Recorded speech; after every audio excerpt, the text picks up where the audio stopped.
Dear Charlie, I hope this letter finds you well. I am excited to share with you a true-to-life story that revolves around the main character, inspiring journey of survival and resilience amidst the challenges of a disaster. Let me take you back in time to the fateful night of April 14, 1912, when the RMS Titanic set sail on its maiden voyage. The main character of our story is Jack, a young artist with a free spirit and a zest for life. He boarded the Titanic with dreams of new adventures and a desire to explore the world. Little did he know that his journey would become a testament to the strength of the human spirit. When the Titanic struck the iceberg, panic and chaos erupted throughout the ship. Jack found himself thrust into a battle for survival amidst the tumultuous sea of passengers. But he refused to let fear consume him. Instead, he embraced the challenge head-on, determined to make it through the night. As the ship started to sink, Jack's resilience and resourcefulness came to the forefront. He, he navigated through the chaos, helping others find their way to safety.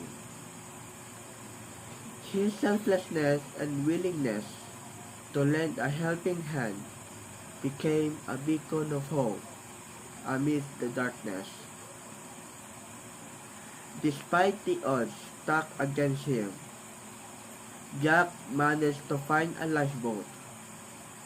However, he made a difficult decision to stay behind, knowing that there were others who needed it more than he did.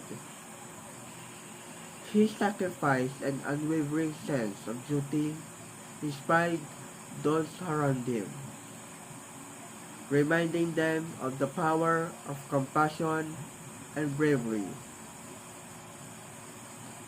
As the frigid waters engulfed the ship, Jack faced the ultimate test of survival. He clung onto debris, fighting against the freezing temperatures and exhaustion. Yet, in the face of adversity, he refused to lose hope. His indomitable spirit pushed him to keep going, to keep fighting for his life. Days turned into nights, and Jack's resilience never wavered. He drew inspiration from the stars above, reminding himself that even in the darkest of times, there is always a glimmer of light, and that light, no matter how faint, is worth holding on to. Finally, after enduring unimaginable hardships, a rescue ship arrived. Jack was pulled from the icy waters, battered and bruised, but alive. His survival became a symbol of the triumph of the human spirit over adversity. It taught him the value of every breath, the preciousness of life, and the strength that lies within each of us.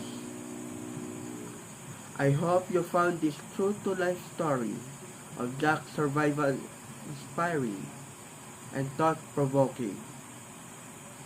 It served as a reminder that even in the face of unimaginable challenges, the human spirit has the capacity to endure and rise above. Wishing you a day filled with joy, with inspiration and resilience. Warm regards, John Bernard.